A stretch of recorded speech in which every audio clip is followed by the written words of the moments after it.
ஒரு நிமிஷம் நில்லு. எதுக்கு இப்ப ஏப்ரன்னு ஊரையே கூட்டிக்கிட்டு இருக்கேன்? இல்ல வர ஞாயிற்றுக்கிழமை பிறந்த நாள் தானே. ஆமா, சர்ப்ரைஸ் பண்ணலாம்னு இருக்கேன். சர்ப்ரைஸ்னா என்னன்னு தெரியுமா தெரியாதப்பா உங்களுக்கு?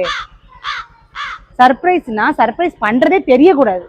நான் சர்ப்ரைஸ் பண்ண போறேன்னு சொல்லிட்டு சரி ஏதோ ஒண்ணு பண்ணுதம்லா. என்னத்த பண்ணிட்டு போறீங்க? இல்ல வர ஞாயிற்றுக்கிழமை பிறந்த நாளா, வெள்ளிக்கிழமை சாயந்தரம் 4 மணிக்கு தூத்துக்குடியில ஃபிளைட் ஏறுறோம். சென்னை ஏர்போர்ட்ல இறங்குறோம். மால்தீவ்ஸ்க்கு போறோம். மண்ணாங்கட்டி உங்க அம்மா வீட்டுக்கு போறோம். அம்மா வீட்டுக்கா? இல்ல அம்மா வீட்டுக்கு போறோம்னா சந்தோஷம் தானே படணும். என்ன உங்க அம்மா வீட்டுக்கா அப்படிங்கிற? அம்மா வீட்டுக்கு போறதுக்கு என்னவோ சந்தோஷம் தான், ஆனா உன் பிளான் என்னவோ எனக்கு அப்படி தெரியலையே.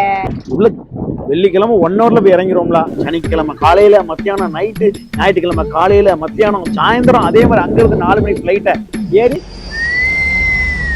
தூத்துக்குள்ள இறங்குறோம். வீட்டுக்கு வரோம், சாப்பிடுறோம், தூங்குறோம், காலையில எழுந்துச்சு விளக்கப்போது வேலைக்கு போயிடும். எப்படி நீ 3 வேலை இல்ல 6 வேலையும் திங்கிறதுக்கு பிளான் பண்ணிட்ட. அதுவும் எங்க அம்மா கையால விதமா. இதுல அவ சமைச்சு கொண்டு வந்து ஒண்ட தருவாள. அவ என்ன பண்ணுவா?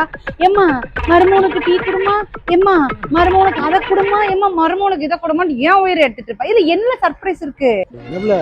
அம்மா வீட்டுக்கு கூட்டு போனா சந்தோஷமா தானே இருப்ப. அம்மா வீட்டுக்கு போறது சந்தோஷம் தான்ல, உன்னைய எங்க இழுத்துட்டு போறது? உனக்கு சேவகம் பண்ணியே பேரும் என் நாளெல்லாம். என் பர்த்டேவை ஸ்பாயில் பண்ணணும்னே நீ பிளான் பண்ணிருக்க. அம்மா வீட்டுக்கு கூட்டிட்டு போ, அம்மா வீட்டுக்கு கூட்டிட்டு போன்னு கெஞ்சிக்கிட்டு இருப்ப. கூட்டிட்டு போனாலும் இப்படி சொன்னா என்னப்ல அர்த்தம்? சர்ப்ரைஸ் பண்ண வரல, சர்ப்ரைஸ் பண்ணவும் தெரியாது, அப்புறம் எதுக்கு அதெல்லாம் ட்ரை பண்ற? நம்மளுக்கெல்லாம் வாழ்க்கையில சர்ப்ரைஸ் பண்ணதே வராதோ. நீ புடுங்குறது பூராமே தேவையில்லாதான்.